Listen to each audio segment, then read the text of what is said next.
evening. This is the regularly scheduled Board of Education meeting being held on Tuesday, June 18th, 2024. I'm calling the meeting to order at 7 p.m. If you can please call the roll. Mrs. Arvanitis, Here. Mrs. Asif, Here. Mrs. Caforio, Here. Mr. Collins, Here. Dr. Henry, Here. Mrs. Hassler, Here. and Mrs. Troutman. Here. We have 7 board members present and 0 absent. Can we please all stand for the Pledge of Allegiance? Pledge allegiance to the flag of the United States of America and to the republic for which it stands, one nation, under God, indivisible, with liberty and justice for all.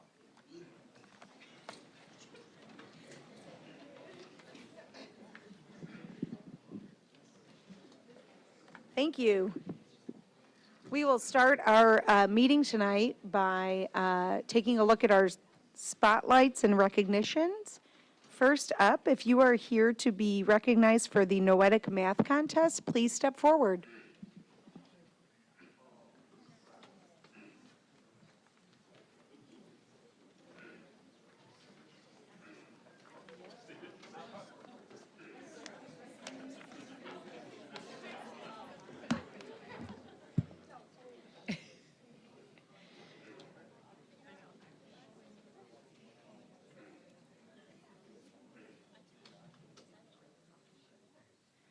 Okay, I think that's everyone. We are incredibly proud of our students who participated in the Noetic Math Contest, a national competition that encourages young minds to explore advanced mathematical concepts and develop critical problem-solving skills. Their dedication, intellectual curiosity, and problem-solving abilities were truly impressive. Each participant demonstrated exceptional mathematical reasoning and a deep understanding of complex concepts. The Noetic Math Contest challenges students with a variety of mathematical problems that require creativity, logical thinking, and a strong grasp of mathematical principles. Our students excelled in this demanding environment, showcasing their ability to tackle intricate problems with confidence and ingenuity. Their hard work and perseverance are a testament to their academic excellence and commitment to learning. Congratulations to all of our students for their outstanding achievements in this challenging competition. Your success highlights your enthusiasm for mathematics and your capability to approach complex problems with innovative solutions. Well done.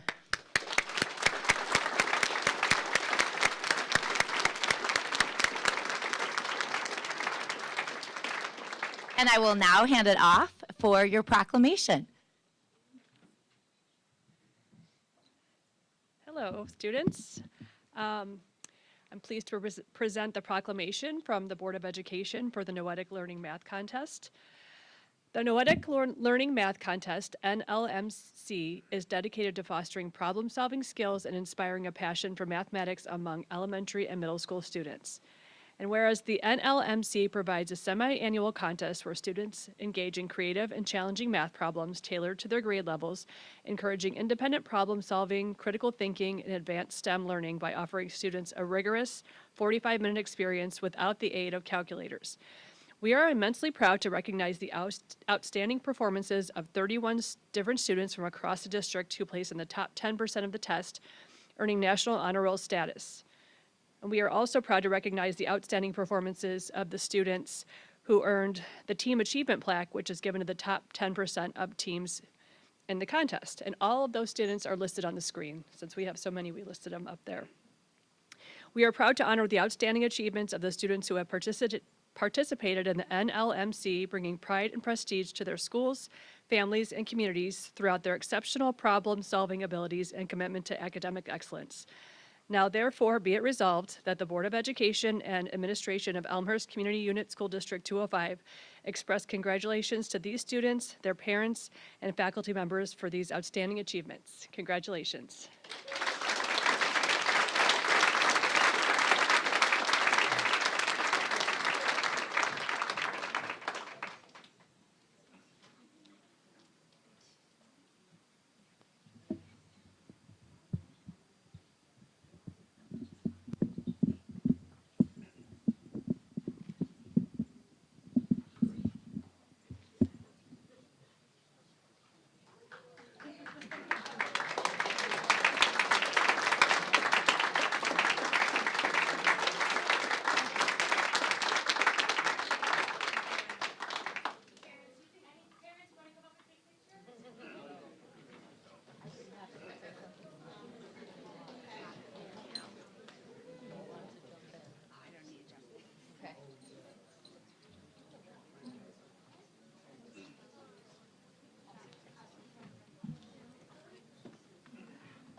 make sure, this is going to be in the paper, right?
Congratulations to each student and their families. If you are here to be honored for the Celebrate America 5th grade creative writing contest, please step forward.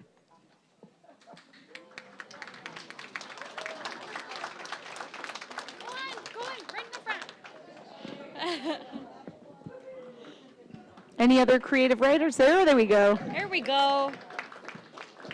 All right. So, since 1996, the American Immigration Council has lifted young voices and perspectives on immigration through the Celebrate America Creative Writing Contest. For over 2 decades, our contest has touched tens of thousands of students, teachers, and administrators with powerful stories of the immigrant experience, many of which were born directly out of students' deeply personal experiences.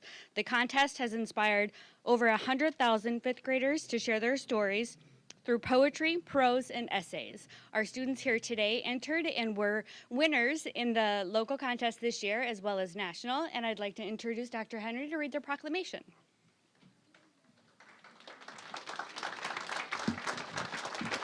Right. Congratulations.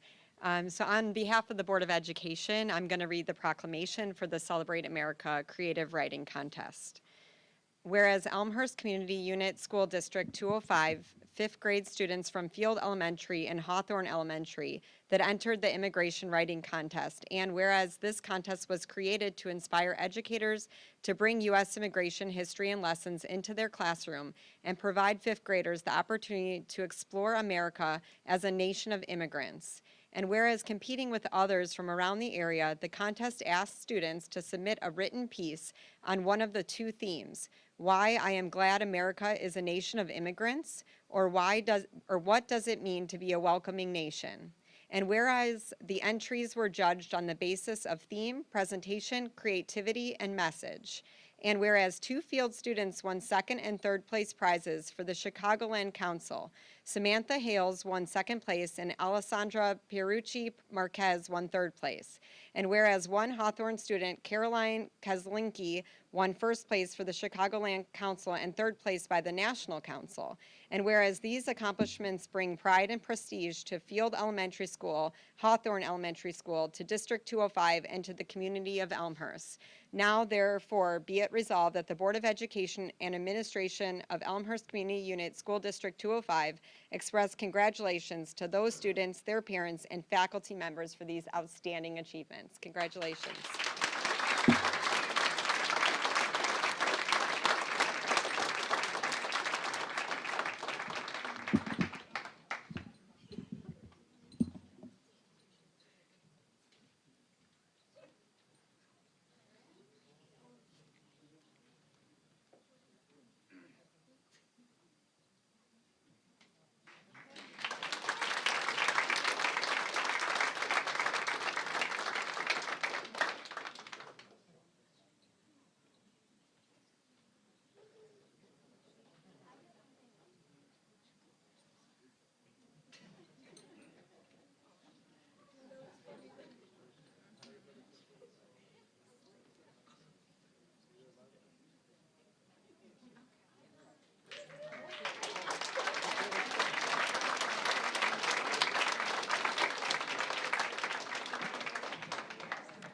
Congratulations.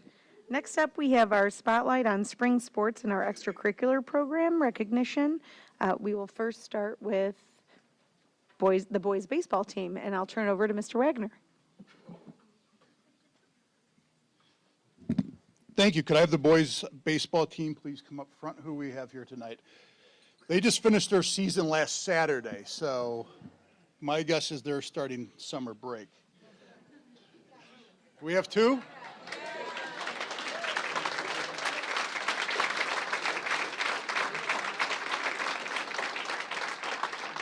Let me guess, your parents made you stay back and work. We have quite the year in athletics this year, the last 2 years actually. The Board of Education has their hands full tonight with some recognitions. I'd like to congratulate all of our students that are here tonight and all their accomplishments. What a year, what a year. Let's start off with baseball. Our baseball team finished 31-11. They're regional champions, sectional champions, super sectional champions, and finished 4th place in state for the second time for the last 2 years.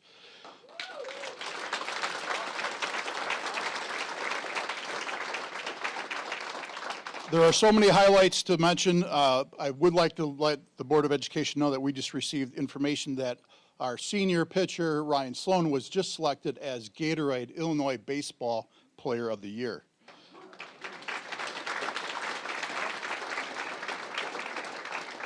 And turn on your TVs for July 11th for the MLB draft, because you might see Mr. Sloan being drafted in the first round this year, hopefully. Fingers crossed. All right, so I'd like to now turn it over to a board member to read the proclamation. Thanks, guys. It's been such a pleasure watching you these last couple of years. So much fun, and just bringing the community together once again with athletics in our community. So thank you for your commitment to York athletics. Whereas the purpose of the Illinois High School Association aims to lead, supervise, and promote good sportsmanship in interscholastic competitions and other activities chosen by its member schools. And whereas the IHSA State Baseball Tournament competition that highlights the best high school baseball teams in Illinois. And whereas we are immensely proud to recognize the outstanding performances of all 24 student athletes whose names are proudly displayed up front, whereas we take immense pride in acknowledging the extraordinary performance of our York Community High School baseball team, who displayed outstanding skill, determination, and teamwork throughout the IHSA state tournament. And whereas the team's remarkable achievement of securing 4th place in the state, 4th place in the IHSA state tournament reflects their unwavering commitment and exemplary sportsmanship. And whereas these accomplishments bring honor and distinction to York Community High School, District 205, the community of Elmhurst, now therefore be it resolved that the Board of Education and Administration of Elmhurst Community Unit School District 205 express congratulations to these students, their parents, coaches, and faculty members for their outstanding achievements. Thank you, guys.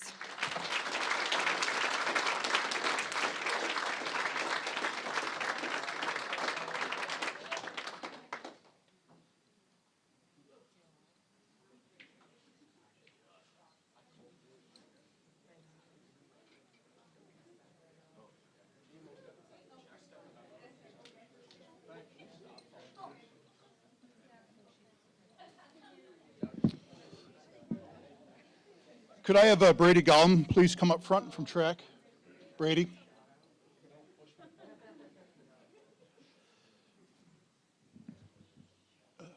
Moving on to boys track and field. This year the Dukes qualified 8 out of 18 events for the state meet. We tied for 23rd at state. Our 4x100 relay team finished 9th. Our 100-yard dash, Cash Langley, finished in 5th place. And our 1,600-meter run, Brady Gallum, finished in 4th place, making him all-state. I'd now like to turn it over to our board member that's going to read a proclamation.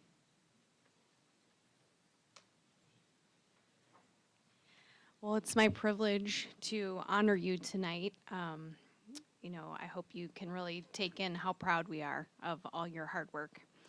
So the Illinois High School Association aims to provide leadership in developing, supervising, and promoting good sportsmanship in interscholastic competitions and other activities among its member schools. Whereas the IHSA State Track and Field Championships is a prominent event highlighting exceptional talents and commitment of student athletes from across Illinois. And whereas we very proudly recognize the exceptional performance of York High School's track runner Brady Gollum, who has exhibited grit, willpower, and commitment throughout the season. And whereas his grand achievement of securing 4th place in the 1,600-meter run at the IHSA State Track and Field Championship with a remarkable time of 4:15.11, that's amazing,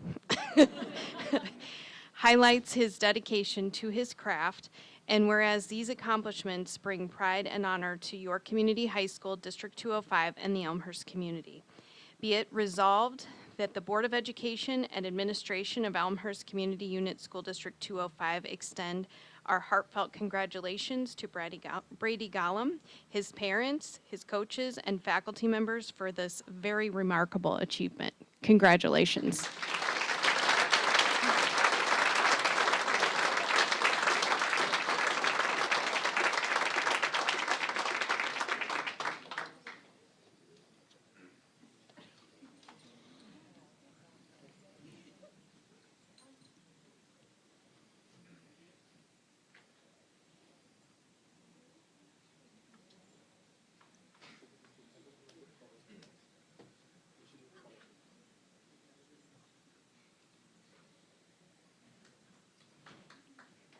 Could I have the Special Olympics track team please come up front? Special Olympics track.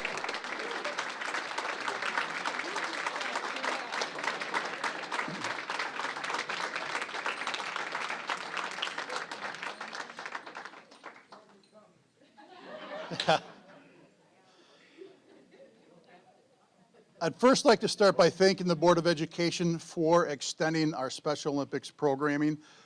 This year we now have sports in all 3 sports seasons with volleyball, basketball in the winter, and then we just recently, last year, added track and field. So this year, they did not disappoint. Our Special Olympics track team achieved outstanding results in the state summer games, capturing first place awards in 4 categories, second place in 1 category, and third place in 4 categories. Congratulations to all these outstanding athletes.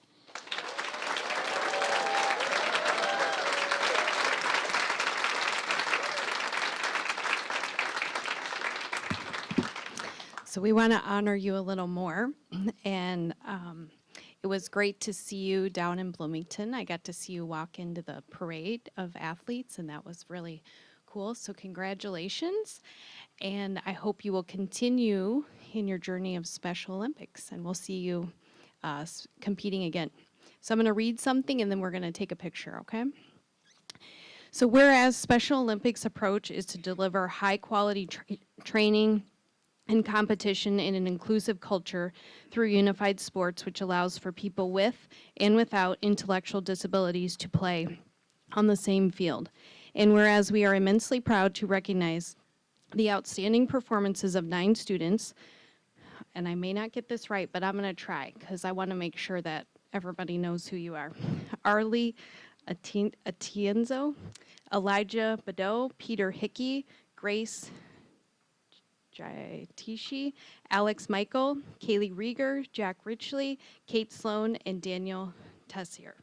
Whereas Grace and Kate placed first and Kaylee placed third in the 50-meter run, and whereas Daniel finished first in the 100-meter walk, and whereas the relay team of Elijah, Peter, Alex, and Jack garnered a 3rd place finish in the 4x100-meter relay, and whereas Arlie, Grace, Kaylee, Kate all collected medals in the softball throw. Whereas these accomplishments are a testament to their hard work, resilience, and dedication to their sport, and it brings prestige to York Community High School, to District 205, and to the community of Elmhurst. Now therefore be it resolved that the Board of Education and Administration of Elmhurst Community Unit School District 205 express congratulations to these students, their parents, their coaches, and faculty members for these outstanding achievements. Congratulations.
All right, moving along, boys volleyball, would you please come up front?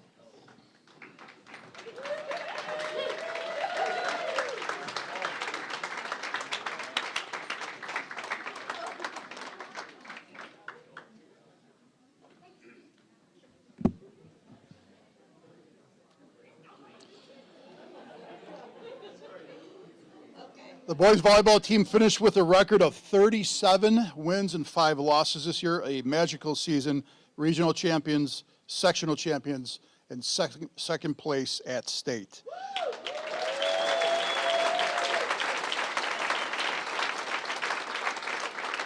Four of the young men standing in front of you were named to the All-State team, and I'd like to congratulate our coaching staff, Mr. Dowdy, on a great run. And at this time, we'll hear the proclamation.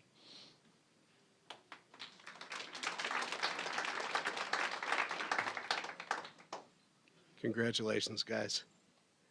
Whereas the Illinois High School Association strives to provide guidance, oversight, and encouragement for exemplary sportsmanship with interscholastic contests and various endeavors selected by its affiliated schools, and whereas the IHSA State Volleyball Tournament is a competition that highlights the best high school volleyball teams in Illinois, and hereas we are immensely proud to recognize the outstanding performances of 15 students, and hopefully I get all your names right, but I won't.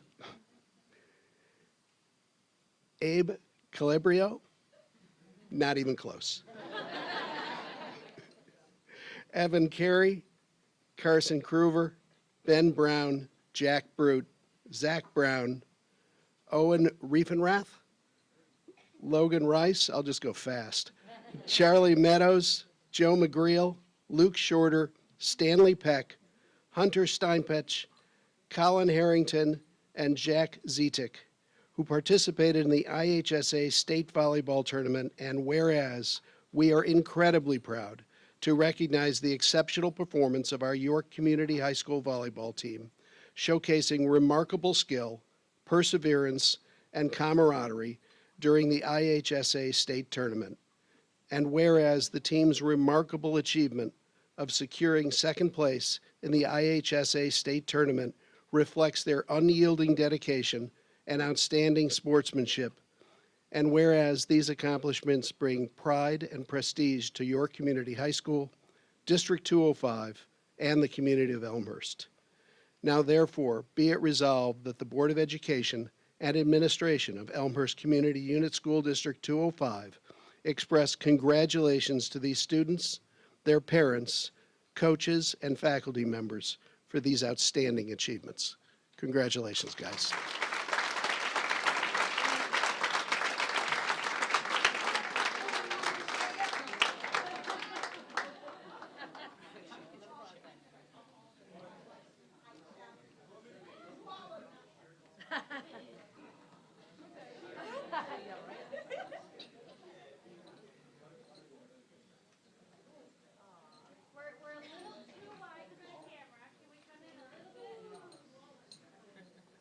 I would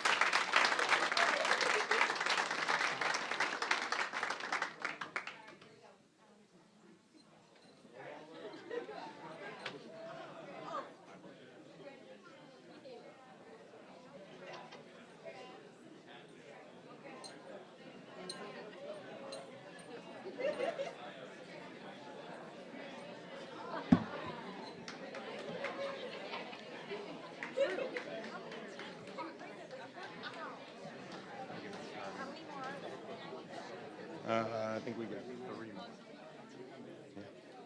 We got smart kids. Spring is busy. Okay. Oh, good. Spring is a busy time. Are you presenting? You just gotta wait for me. You just gotta wait for me.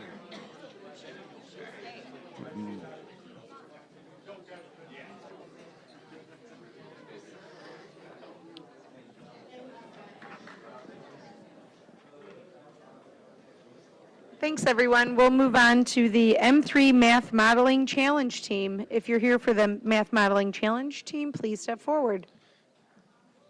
If I could have Taylor Malin, Steve Piotrowski, Nick Cifalelli, Tim Flisk, and Jeff Liu come on up.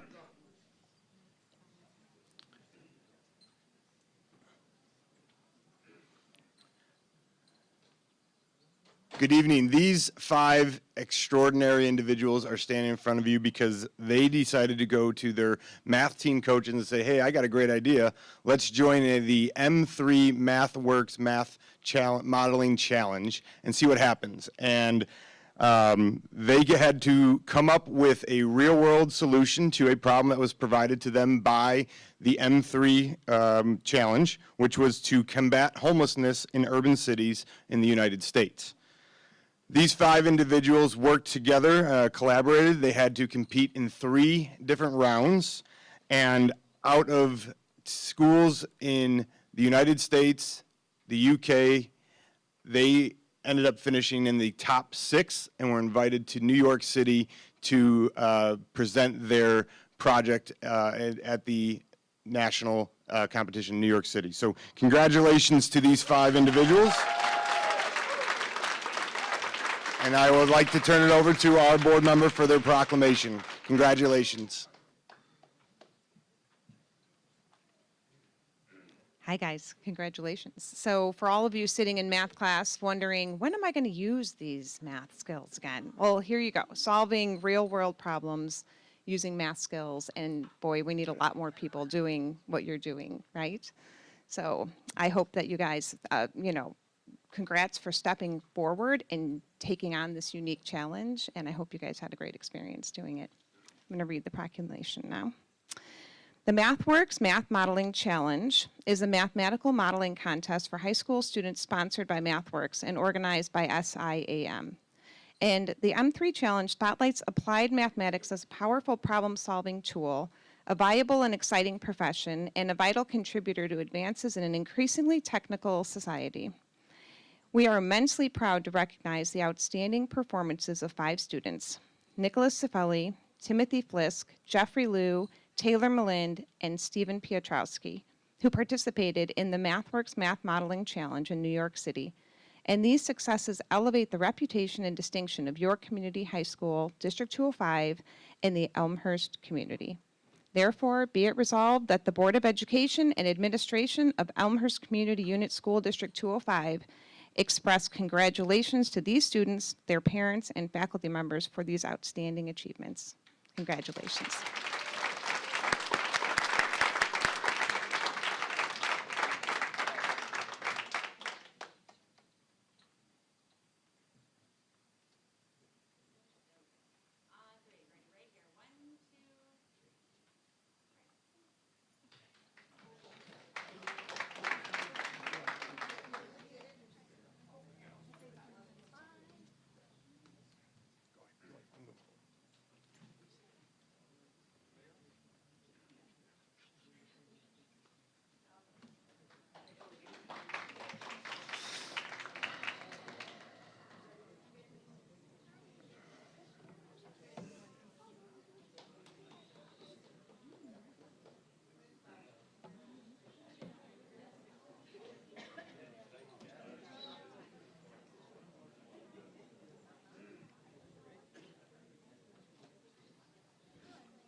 Skills. Yeah. Yeah. Yeah. No.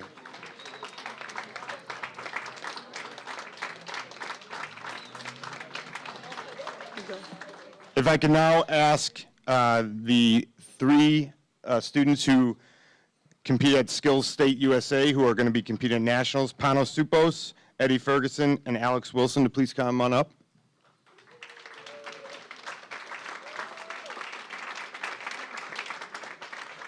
Alex was not able to be here tonight. He has a class, but these two gentlemen standing in front of you competed along with 26 other York High School students at Skills USA state competition. Students at Illinois Skills USA compete in several areas of competition that go from graphic design, woodworking, cabinetry making, manufacturing, technical drafting, and all things internet. All things in smart homes. And these two gentlemen both placed second in their respectful fields. So Panos can place second in technical drafting, and Eddie finished second in Internet of Things and smart home, and both will be competing at Nationals later this month. So congratulations to the two of you, as well as Alex as well.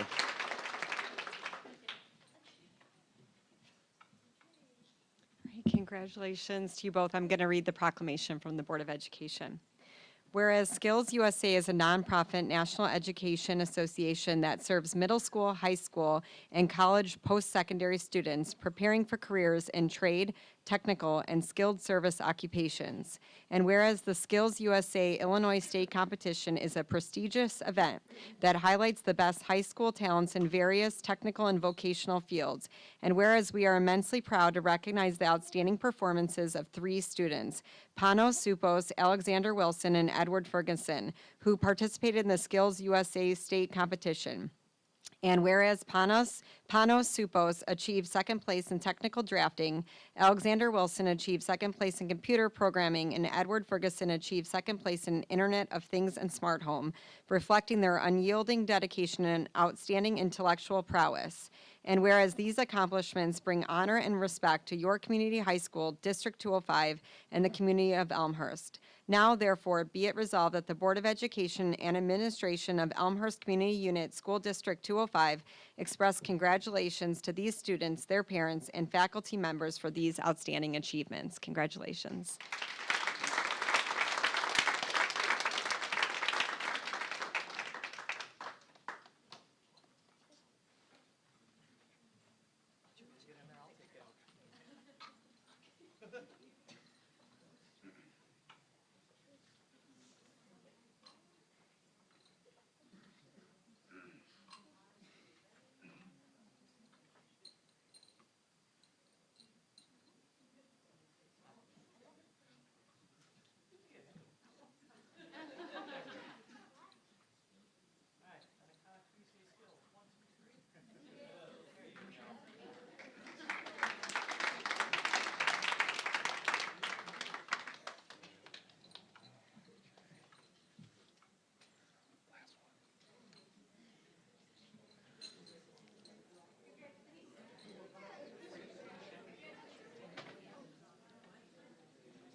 Stay up here.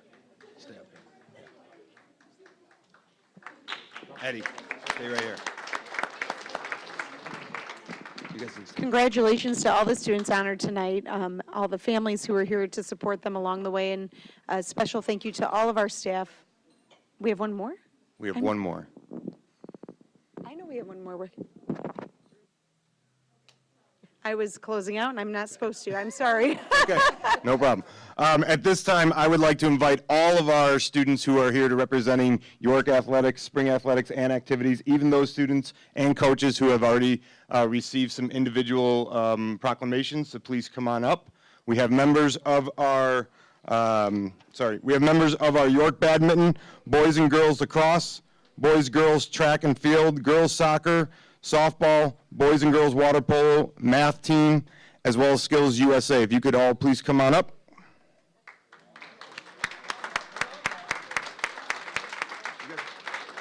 And Special Olympics Track and Field as well.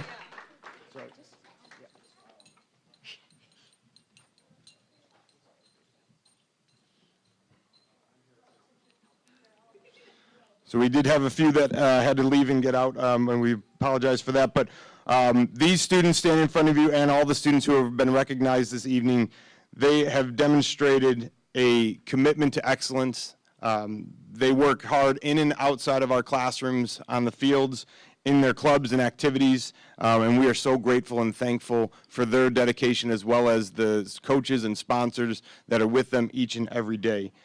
From competing in state and national competitions to breaking records, they have continued to rise above and represent York High School and District 205 at the highest level. Congratulations to all our students honored this evening.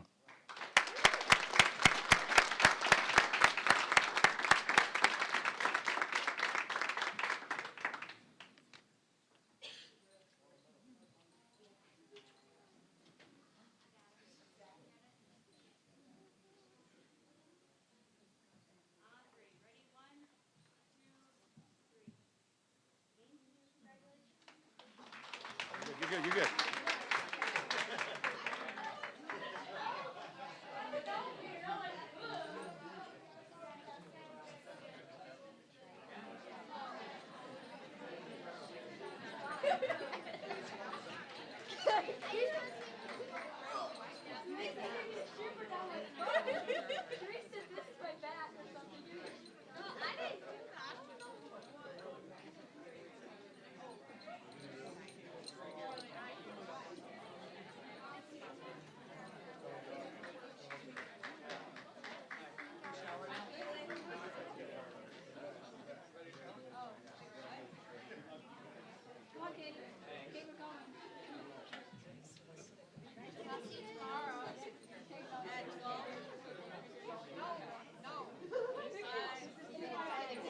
Okay, now a special thank you and congratulations to all the students, athletes who were awarded tonight, and a special thank you to the staff who work with them every day as they continue to improve and grow in their craft. Next up, we'll transition. Do you notice my wait time? I'm pausing to make sure I'm not making a mistake. We will transition to our final spotlight for this evening, which is Jackson Elementary School. All right. It's really hard to follow that, but we'll try. We will try our best. So, good evening. My name is Katie Collins. I am the assistant principal at Jackson Elementary, and tonight, along with Dr. Trendle, we would like to share with you a spotlight and a success story on our English learner population at Jackson. So after reviewing some historical data, especially looking at our 2022-2023 school year, we decided at the beginning of this year that we wanted to embark on a journey of intentional work to specifically support our English learner population with the goal of really increased student outcomes for the 2023-2024 school year. So we set a goal for ourselves and really included that in our school improvement plan. So what we did is we looked at our 2023 access scores to really help us set our goal and think about what is our outcome this year. And our goal was for 4 of our students to exit the program. And we are really excited to report tonight that we exceeded this goal, and that based on our access scores from this year, 6 of our 28 English learners have exited services this year, which was really exciting to see from this past school year. We will continue to monitor those students and support those students, but it was very exciting to not only meet that goal, but exceed our goal. And we'd love to share kind of how we got there. All right, thanks, Katie. So we embarked on this work at the beginning of the school year by looking at some foundations data, some wit and wisdom classroom-based assessments, our reading map assessments, and spring IAR data from last year to determine our EL students' areas of strength and their areas for growth. We then monitored progress for individual students throughout this entire school year based on those needs, and then with these same assessments, we tailored progress monitoring tools to gather additional data. Another component that was instrumental in this success was the commitment of our EL teachers, Marta Cody and Mary Kate Myrna, and their commitment to intentional instruction, professional learning, and continuous reflection.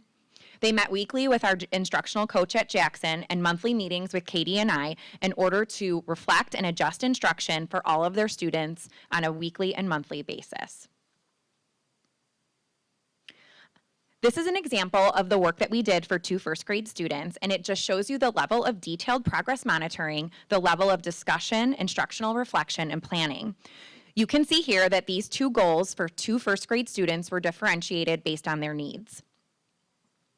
This year, we focused on monitoring progress not only in reading and writing, which was our past practice, but also in speaking, using similar resources and making them verbal assessments. Another component that led to our success was the commitment of Mary Kate, Myrna, and Marta Cody. You can see here that not only did they meet with our instructional coach weekly and focused on student work, data analysis, and reflection of their instructional practice, but we added another layer with their daily instruction where they were delivering intentional instruction based on the goals that they had written for each student and the progress monitoring data that they were collecting on a weekly basis. So based on this information, what we have determined to do for this following year is to continue our commitment on our English learner students. We will continue to seek additional data and really reflect on 2023-2024 as a whole. Our access scores were fresh off, so we are really working now to really dig into that data and continue to progress monitor the students, decide on priority goals and areas for them, and really continue that progress monitoring. To specifically do that, we want to continue our monthly EL specialist, principal, and AP collaborations, have them continue to meet with our instructional coach. Of course, we're really looking at just that daily instruction that they are giving to make sure that it is strong and meeting the needs of our learners. And one piece that we really want to add into is really looking at that monthly EL specialist and special education collaboration. We have many students who are not only EL learners, but also special education students. And that's an area where we really want to continue to increase that collaboration and support there. So that's an additional piece that we really want to add this year and kind of monitor that progress throughout. So we are excited to see our results this year, and we really appreciate you letting us spotlight our students tonight.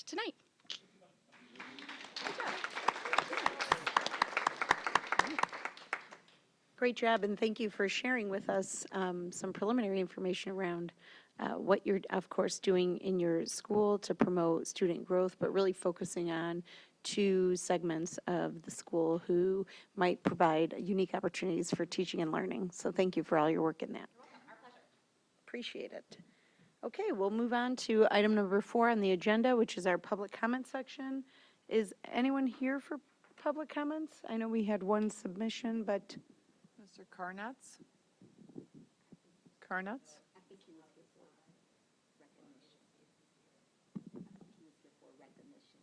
and signed in on accident? Okay.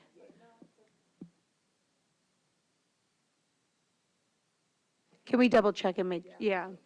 Let's just take a moment to double check.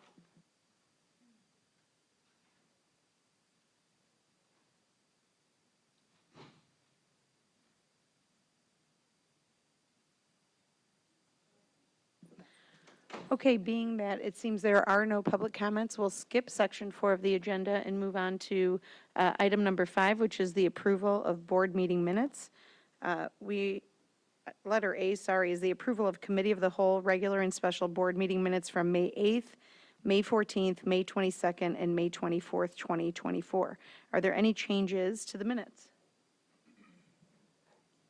Seeing none, those meeting minutes stand as presented. Item 6, we move on to reports and presentations.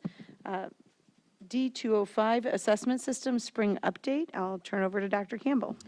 Tonight's presentation culminates a sequence of presentations on student growth, attainment, and the identification of opportunities to elevate instruction and promote student outcomes that we provided throughout the 23-24 school year. So at this time, I would like to introduce my colleague, Dr. Jacob Wirtz, Director of Research and Program Analysis. Good evening. Thank you, Dr. Campbell, for the introduction. I'm thrilled to be here with you again tonight to share an update on student growth and achievement data from assessments that students completed this spring. Tonight's presentation will focus on our spring NWEA MAP Math and Reading Assessment, as well as the Panorama Social and Emotional Learning Survey. This culminates a year-long series aimed to inform our board and community not only of the results of the assessments, but of how district leaders are taking strategic action in response to assessment data. As a reminder, the data presented tonight is just a small part of a comprehensive system of assessments we use to monitor and support students' progress. NWA MAP Growth and Panorama are assessments that we use universally to inform Tier 1 instructional practices, as well as to identify students for intervention and enrichment. Additional components of our comprehensive assessment system are used to provide more frequent evidence of what students are learning, as well as to ensure that instruction is aligned with grade level and state standards. But before sharing the MAP results, I want to briefly refresh our understanding of the local growth model that D205 adopted in partnership with ECRA that began last June to monitor and report on student growth in MAP, as well as IAR in the SAT suite. The ECRA local growth model allows us to examine the observed scores on standardized assessments in comparison with personalized projections made for every student based on their past performance on the entire suite of standardized assessments. Our ongoing process for monitoring student growth consists of 3 steps. First, we enter students' individual scores from each assessment. We compare these scores to the score that each student was individually projected to achieve based on their past performance, and then we compute growth metrics for each class, school, and the district as a whole that average across students' individual rates of growth. ECRA then summarizes these growth metrics with indicators aligned with high expected, lower than expected, or unsatisfactory growth. Blazed through that, but I'm going to take a moment now to dive a little bit deeper into understanding ECRIS through this visualization of projected growth and achievement. Each summer, ECRIS produces estimates of students' propensity to achieve proficiency on each test. The example you see here is the projection for 7th grade mathematics scores we recently received for the upcoming fall. Each student is represented as a dot, which is plotted as their likelihood of achieving proficiency, shown on the horizontal axis, and their projected actual score, shown on the vertical axis. The proficiency benchmark is shown as a horizontal dark green line. So the percentage of students projected to reach proficiency is represented by the percentage of dots that are above the green line. The blue lines show the range of expected growth, which is 1 standard deviation above or below their projected score. As you can see here, the estimated scores all line up perfectly within the middle of the zone of expected growth because they're projections. But once students actually complete the test, their dots move up or down depending on how their actual scores compare to the projected score. And if their actual score is above the top blue line, that indicates they made higher than expected growth. If the dot is below the lower blue line, they made lower than expected growth. And in that red category, if their dot is more than 2 standard deviations below the projected score, we say they made unsatisfactory growth. The average score of a given group is shown as the dot in red on the graph you see there. In this example, the group is defined as all 7th graders in the district, but groups can also be defined more narrowly, for example, by school, by demographic, or by program status. So the previous slide indicated projected results for our rising 7th graders this upcoming fall. Here we see the actual results from those students this spring on the 6th grade mathematics achievement test. The scatter plot illustrates how movement both above and below the dark green proficiency benchmark and the blue expected growth zone provide us with a clear understanding of the full scope of progress that our students made. In this example, the grade's average score, shown as the red dot, is just above the proficiency benchmark. District leaders remain focused on improving Tier 1 instruction and instructional support so that a higher percentage of students achieve proficiency in mathematics. At the same time, the chart shows that the red dot is in the middle of the blue zone, indicating that on average, this class made expected growth. The chart also shows that some students are below the blue zone and some are above it. Critically, this view enables us to track and monitor progress of students on either end of the chart, whose scores are far from the proficiency cutoff, but whose progress is an important part of our district's overall improvement efforts.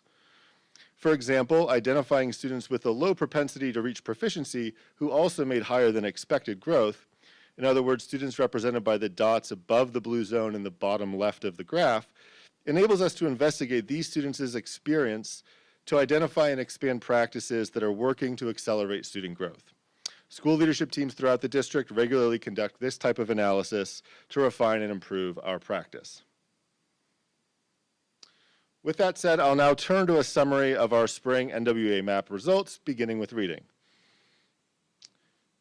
Our ECRA growth reports indicate that D205 students are continuing to exhibit expected growth on MAP reading at all grade levels, as they did in the fall and winter. In addition to grade levels, we also monitor demographic groups, including English language learners, students with disabilities, and students classified as low income. In reading, our K-8 students in these groups continue to exhibit expected growth.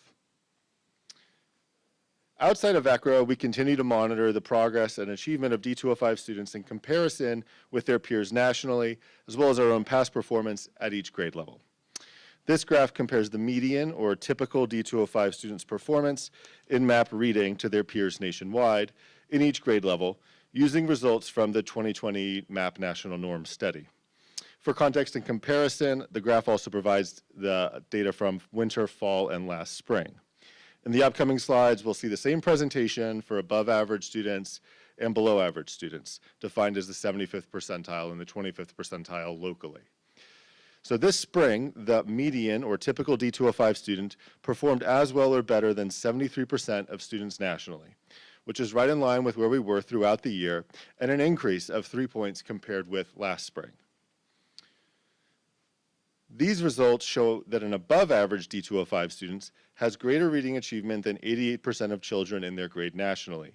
Again, right in line with performance earlier this school year and slightly ahead of last spring's results.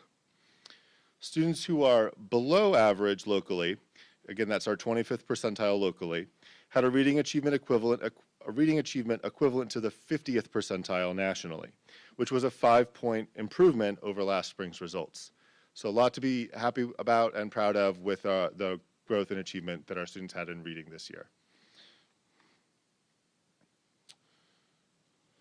Next, I'll examine the same data for math achievement. D205 students are continuing to exhibit expected growth in math in line with fall and winter assessments. Our ECRA growth measures indicate that EL students with IEPs and low-income students also continue to meet expectations for their growth in math. And moving on again to the national percentile comparisons, you can see that our students achieve at tremendous levels across all grades. Overall, the median D205 students' math achievement ranks at the 82nd percentile nationally. This performance continues a trend we saw of improved math achievement this fall and winter and represents a 14 percentile point increase over our students' performance last spring. Looking at our above average achieving students, we see a performance at a level comparable to the 93rd percentile nationally.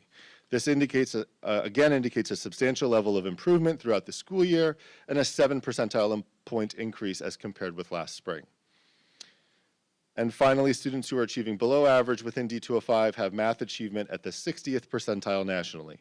Remarkably, this is an 18 percentile point improvement as compared with last spring. Across all grade levels, demographics, and achievement levels, we saw phenomenal growth in the 2023-24 school year and are thrilled with the progress that our students are making. Next, I'll turn to an overview of the Panorama Social and Emotional Learning Survey and summarize the results of the spring survey administration. As research continues to illuminate our understanding of how students' social and emotional skills impact their overall academic proficiency, well-being, and likelihood of success in college and careers, D205 continues a practice of administering a social and emotional learning skills survey 2 times a year. The Panorama Survey measures students' social and emotional competencies across 6 domains: self-management, social awareness, grit, growth mindset, emotional regulation, and self-efficacy. Each domain is measured by multiple survey items. For instance, one item used to measure grit is the question, if you fail at an important goal, how likely are you to try again? With 5 response options ranging from not at all likely to extremely likely. The top 2 responses for each item are classified as favorable. This graph shows the average percentage of favorable responses within each domain district-wide for this spring as compared with last spring. In 5 of the domains, more students provided favorable responses this spring than last spring, including a nearly 5 percentage point increase in emotional regulation, which had previously been the district's weakest domain. Emotional regulation is measured by survey items such as how often are you able to pull yourself out of a bad mood, and when things go wrong for you, how calm are you able to stay?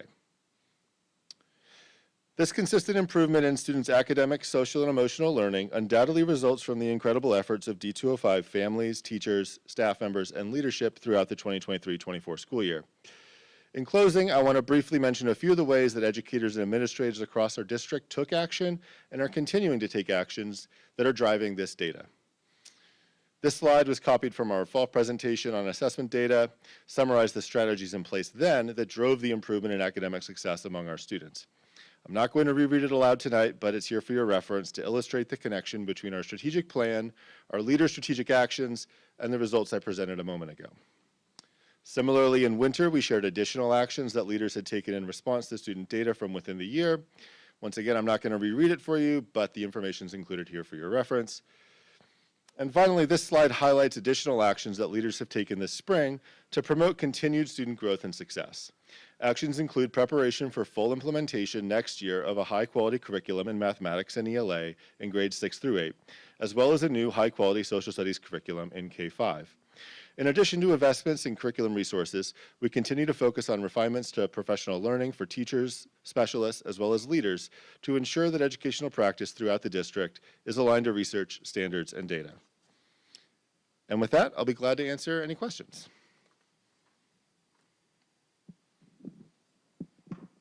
We'll open it to the board for questions or comments.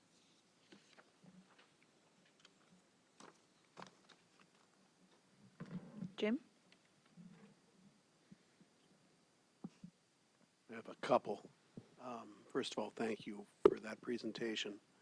Can you back up to ELA?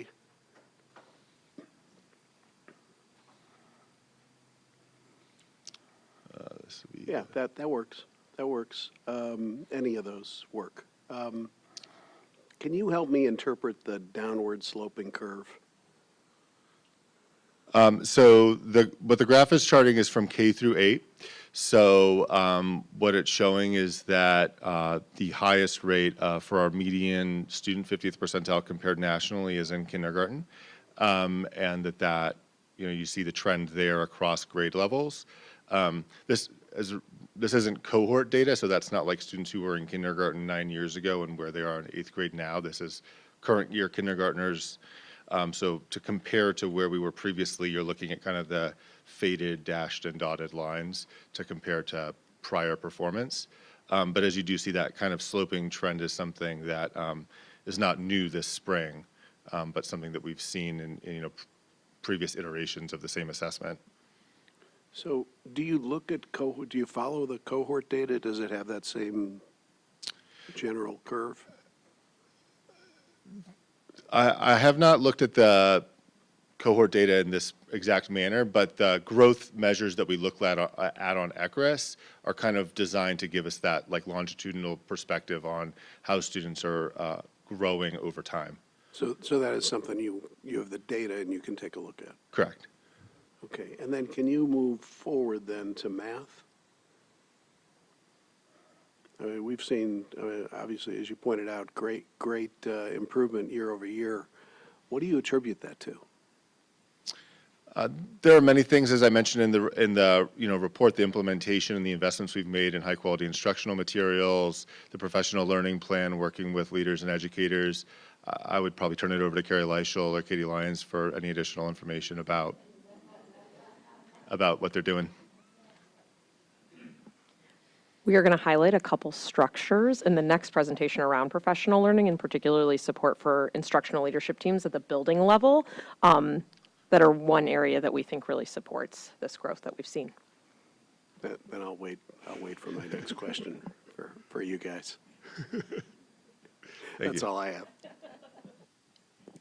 Yeah, I think the only thing that I would just add to that is for the last, we've been really, the positive benefit to looking at a growth model is for us to really see and ensure that we're moving and all students are growing, regardless of where they are in their proficiency. I think when you look at just proficiency or achievement data, if they're not on that blue line that Dr. Wirtz mentioned earlier, that blue horizontal line, right?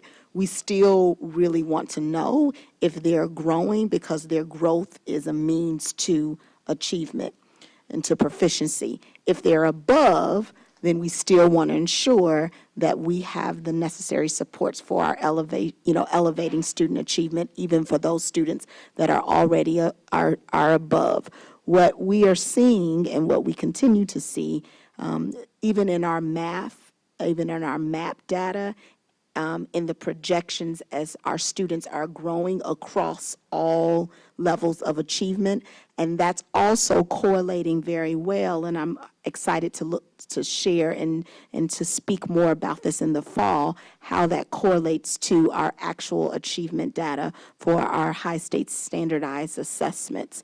And so this information is asking the question, are our students growing based on their previous achievement, based on their previous assessment data? And are they growing at a pace that aligns with their projections? And so I think, again, this is how we're looking at this information. We're looking at it from the standpoint of our growth model, our students growing across all categories of achievement. And I think that we've seen, even for our last couple of years, that we've had some tremendous acceleration in growth in our ELA and our reading. And so this year is really exciting now also to see that growth translate to our math, and how both in our ELA and our math, how it's translating to our standardized assessments that we will be sharing in the fall. But that's a really great question that you asked, Mr. Collins. I think we continue to utilize this data in a way to say, what is it telling us about our instructional practices, about our resources, as well as our professional learning, and is that transferring to allowing us to kind of move the needle for all groups of students across all grade levels.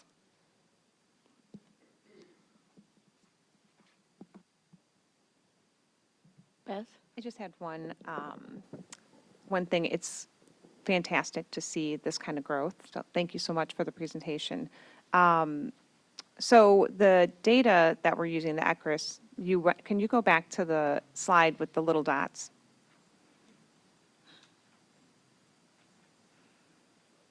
Yes. I know Mrs. Troutman commented on this the last time that we looked at this, but this is really helpful to look, that each one of these is a student, correct?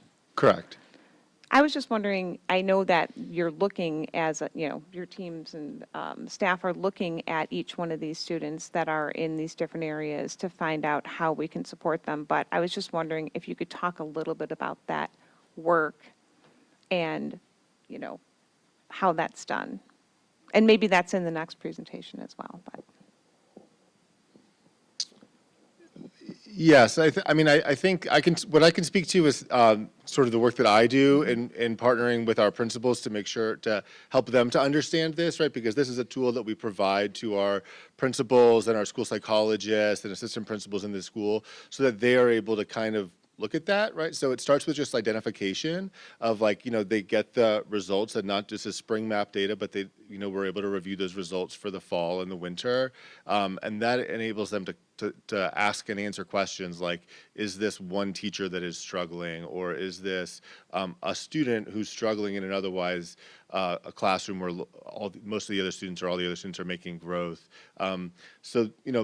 And the answer to sort of what's going on there informs what the next steps are, right? So is it a part of our MTSS process for involving specialists? And so, Dr. Rubenstein and Katie and Carrie, again, I think are probably better suited to speak to how the teams within the schools, what actions they take. But my capacity is really providing this information and providing, I've been, since I joined the district in October, providing our principals with a lot of kind of hands-on support in being able to view this data so that they can identify what those patterns are, sort of more actively, and then plan their next steps from there.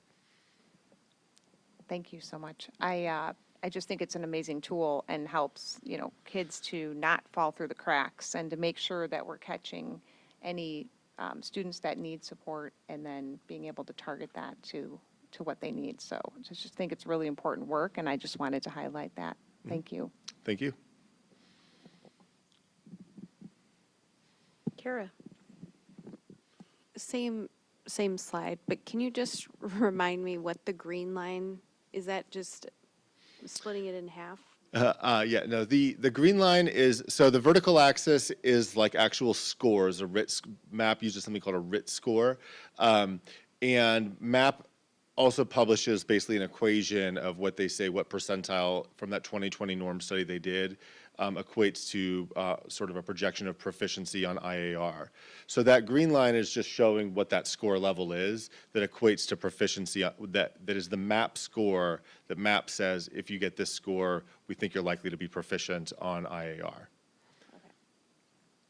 So we look at the same kind of, like when we have the official IAR results to relay, we get the same kind of view of IAR scores, and that's perhaps sort of, the green line would just be the proficiency cutoff for IAR. So this is actually looking at proficiency versus growth on this slide? So this is charting both. Or both. That's why it's such a complicated graph, because it's trying to show you both of those two views at once.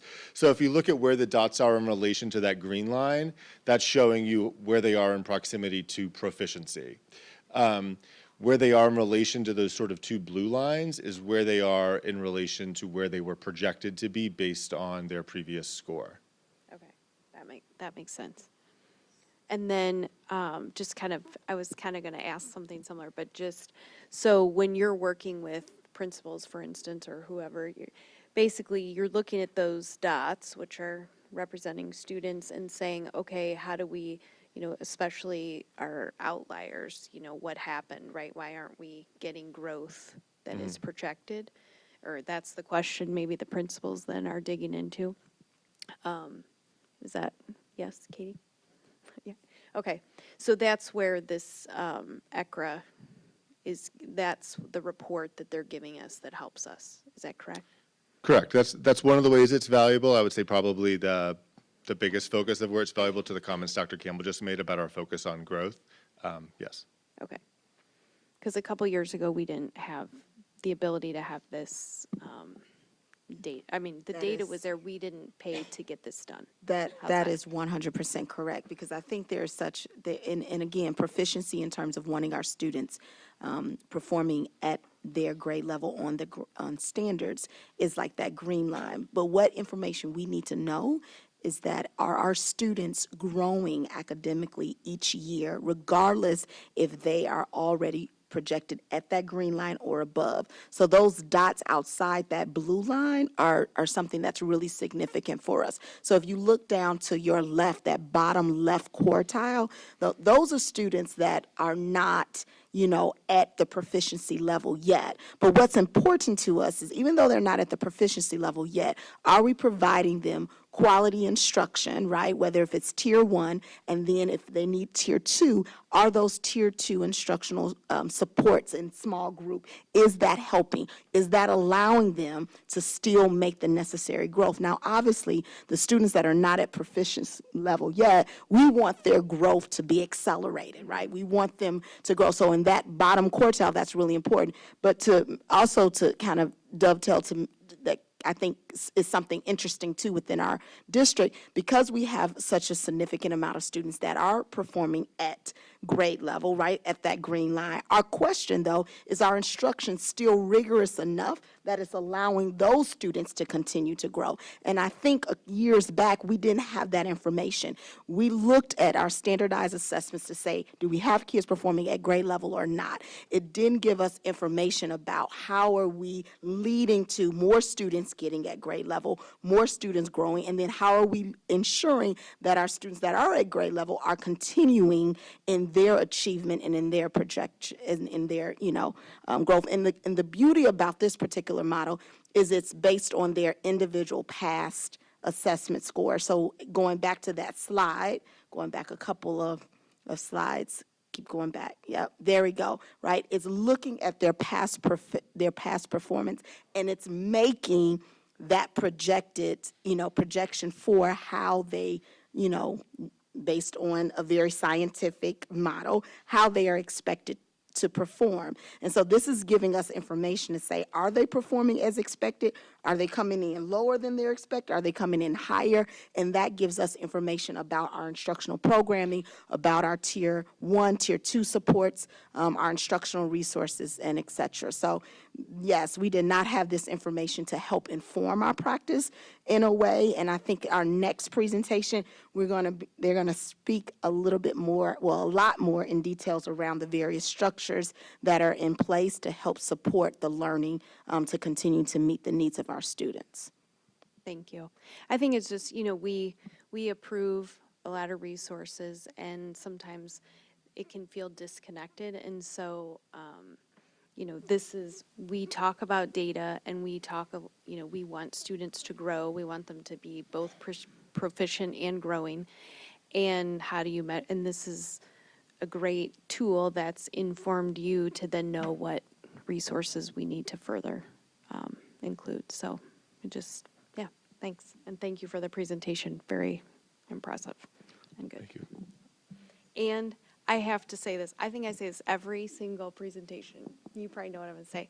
Like, I think it's just so notable that our median scores are so high above the national average. And I think that sometimes that can get lost in, we want every one of those little circles to be up where they're supposed to be. And so I think it's important to really note that we have a lot to really be grateful for, and there's a lot of hard work going on to get our kids there.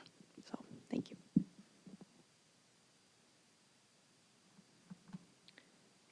I just have a question about it's more of a reminder. Just came to my brain because nope, go back. The other one. You just had a little graphic on there that had the PSAT and SAT. So I noticed a lot of this data is around K through 8 in a specific test or assessment. Can you remind me when we see the 9 through 12 kind of similar data set? Yeah, the SAT, so in October, we'll be presenting data from like the state testing, and that'll be IAR as well as the SAT, which is the high school, state assessment. In its final year before it moves to ACT. Yes, okay. Yes. Mm-hmm. PSAT in order to put in there to give us a projection. So we have that and there will be a shift. Yep. Okay, thank you. Anything else from the board? Any other comments or questions? Okay, thank you very much. Thank you. Moving on to item B, learning and teaching update. Dr. Campbell. So thank you, Dr. Wertz, for presenting the data. I think now the next presentation gives a little bit more insight into the means in which we are supporting teaching and learning within our classrooms. So I have my two colleagues, Ms. Leischel and Ms. Lyons, that's going to share some really important updates as some reflective of last year and then forecast for the work that is already underway for next year. Great, thank you, Dr. Campbell. So good evening, everyone. We are excited to share an update from the Learning and Teaching Department to provide some highlights, as Dr. Campbell mentioned, from not only this year, particularly around our Aligned Professional Learning Plan, but also how this will be sustained and scaled for the upcoming school year. So D205 is committed to ensuring that all our students are ready for college, career, and life. And tonight we will be specifically highlighting how we support our leaders and educators through our professional learning plan to ensure that every student leaves us educated, engaged, and empowered. So first, we will give a recap of the 23-24 school year, much of this information which has already been shared with you. As you can see at the top of the slide, this heading says 2023 to 2025 district-wide instructional priorities. And so our instructional priorities that we committed to for this last year are not changing for the upcoming year. And the reason for this is because these priorities, as you can see on the screen, are complex, multi-year instructional priorities. And so we are going to continue that focus to help support a continuous and consistent experience for our educators and leaders. You've seen this graphic before, but this highlights the different structures for professional learning that our leaders and educators engage in. We've spent some particular time throughout this last school year highlighting our professional learning communities, which is that outermost dark orange ring, and our teacher learning communities near the center through our committee of the whole meetings where directors, and we have highlighted again those professional learning structures. Teacher learning communities, as a reminder, is that district-wide structure where teachers come together across buildings to really look at content-specific learning, and then they bring it back to their PLCs to increase impact across buildings. Because we've highlighted those two structures in particular, we wanted to take some time to share details about two specific types of leader and teacher coaching sessions that have been highly impactful and promote leader, instructional coach, and teacher development to increase student outcomes. We will discuss both guided observations for leaders as well as the Foundations Demonstration Schools and Instructional Coach Facilitator certification to highlight again two of those structures in that session. Before we highlight these examples, we want to illustrate the powerful impact that a strong instructional leadership team has on school improvement efforts and student impact.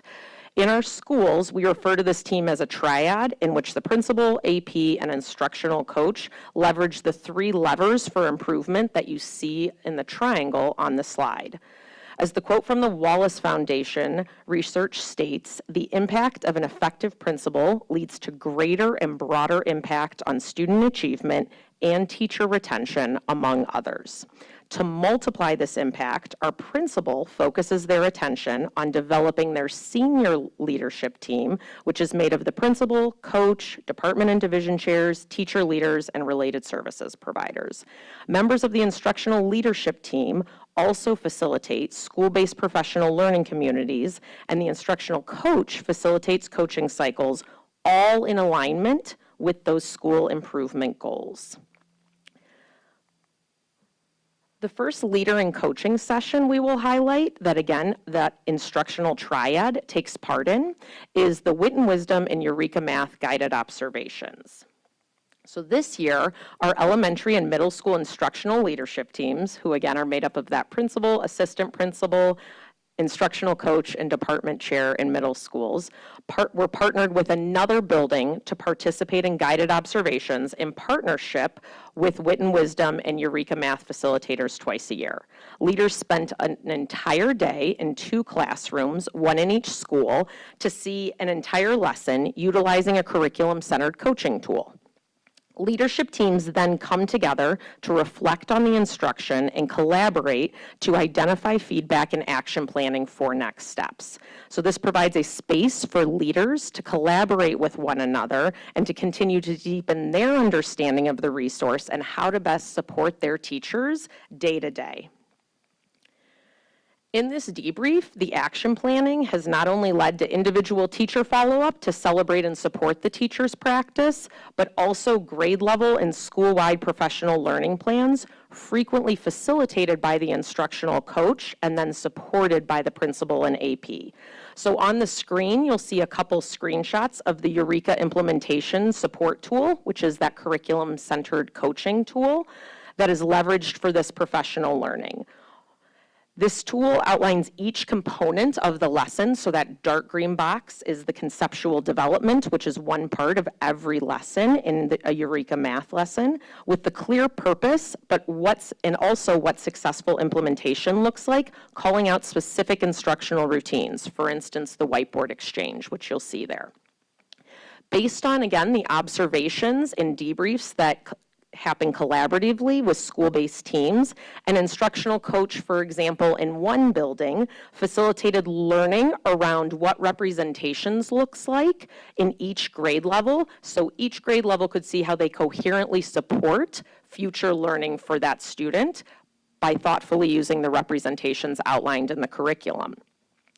They then facilitated individual teacher coaching cycles to support teachers in really deepening their understanding of the representation and how that supports students' concept development in their particular grade level.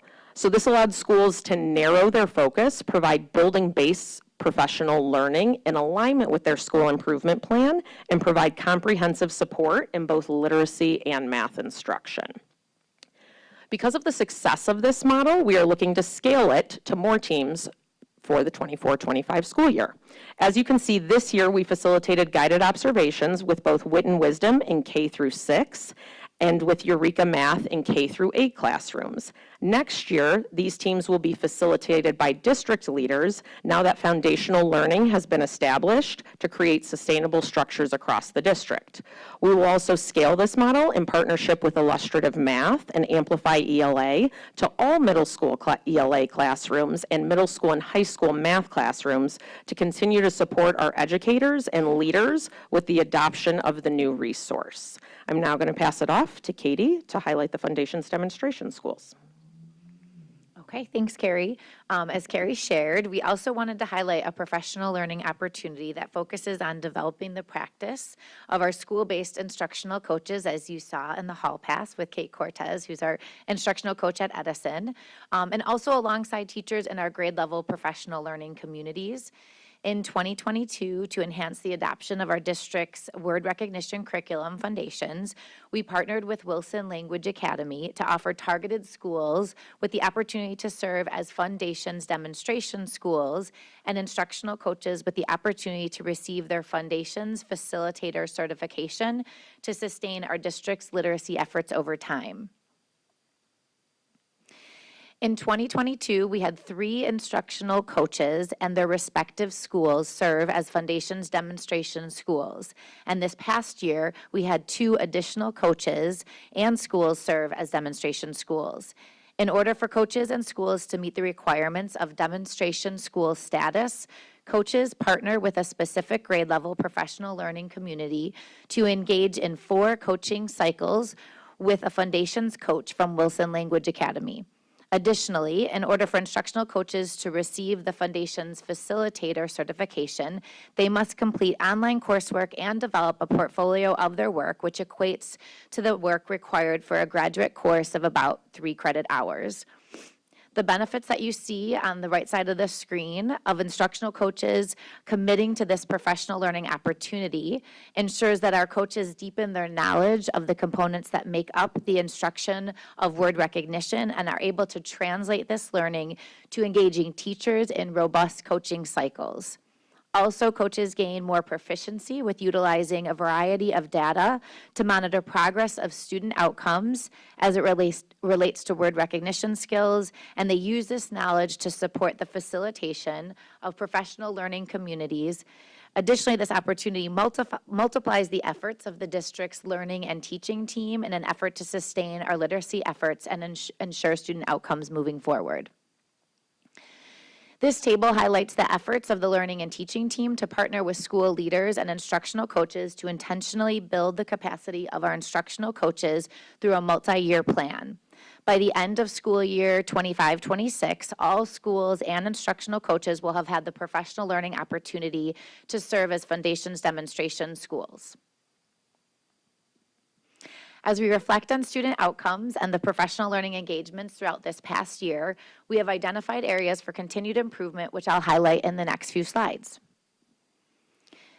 This slide was also part of Dr. Wirtz's presentation. I wanted to highlight the 4th bullet point that you see there, facilitate summer learning sessions, with a particular focus on professional learning engagements that Dr. Wirtz and Carrie and myself engaged with school leaders with last week. So Dr. Wirtz, it's been a long couple of weeks here before our principals, some of them, go out on their vacations. But last week, Dr. Wirtz led a data collaborative in which we looked at both the NWEA data that you looked at in the previous presentation, but also took a deep dive into our IAR and SAT data. And then Carrie and I spent another 2 days with school leaders really developing school improvement goals based off of that data, reflecting on what were our goals from this past year. Did we meet them? And what work is still left to be done as we set goals for the future? Additionally, the 6th bullet point, which talks about the caseloads and programming, is something that we use that, I call it the river, but the dots, the tiny dot slide that we were talking about in terms of those quadrants. As a teaching and learning team, we really utilize that data to reflect with school leaders on what our caseloads look like for our Tier 1 in classroom supports, but also our Tier 2, as Dr. Campbell mentioned, reading intervention, math intervention, as well as the targeted focus work that our EL teachers will do to support our students' language acquisition. So that is the work that we do over the summer to really align our data-driven practices to our school improvement and district improvement goals. And also through our work, you've heard us talk about this before, but we know that instructional materials do make a difference for our students, and what is chosen for our students matters, as research shows that students learn primarily through their interactions with teachers and content. The instructional materials themselves actually exercise influence on learning directly, as well as by influencing teachers' instructional choices and behaviors. And this is what makes instructional materials matter. So what you see in this slide is an image that illustrates the curricular resources utilized in District 205 across grade levels and content areas that make up our district's guaranteed and viable curriculum. And as we've often said, in addition to how important materials are, it is the professional learning that we do alongside our stakeholder groups that is critical. Also in this next slide, as Carrie mentioned, we can click one more time for, these are the instructional material or priorities that we will continue to focus on in our multi-year strategy to elevate student outcomes. And so these are not changing for this coming school year, but we're layering on additional focus areas. But one particular area that we don't often talk enough about is our bilingual instructional priority. So we wanted to just briefly unpack the professional learning engagements next year on the next slide that really focus in on this instructional priority as it relates to our emergent bilinguals across the district. So what you see here first is an updated heat map in terms of the number of engagements. So this is very similar to the slide that Carrie shared, but those numbers have been updated based on what we're focusing on in terms of professional learning engagements. If we click one more time in this table, this highlights the 11 different types of engagements that teachers will engage with, leaders will engage with, again, as it relates to our bilingual priority. A particular focus for us is the bullet point that talks about the Churchville Middle School dual language, FLL, and TBE coaching that we are really excited to support Churchville as we're rolling up that emergent bilingual programming in middle school. And additionally, we have set up an opportunity for collegial observations for teachers who provide instruction across 6 to 12 in our language programming and our different language coursework. So we're really excited about those efforts. So just wanted to take a moment to, the heat map is a nice visual, but really within that heat map and instructional priority, how many varied opportunities we provide in that instructional priority across the many stakeholders that really lead to the outcomes that we're seeing for students. And so, it was not without alignment that Dr. Trundle also focused on emergent bilinguals and her ELT students today, as that has been a prioritized need for Carrie, myself, and Dr. Wirtz, as we're really looking at the data to target our instruction, and at the district level, really thinking about what are the learning experiences our stakeholders need in order to elevate student outcomes. So we will, thank you, and open up for the questions that we might not have gotten to quite yet, or any more that have surfaced.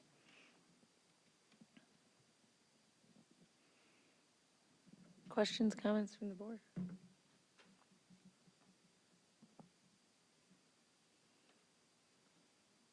Kelly? I don't have a question. Is this working? Yep. You're on.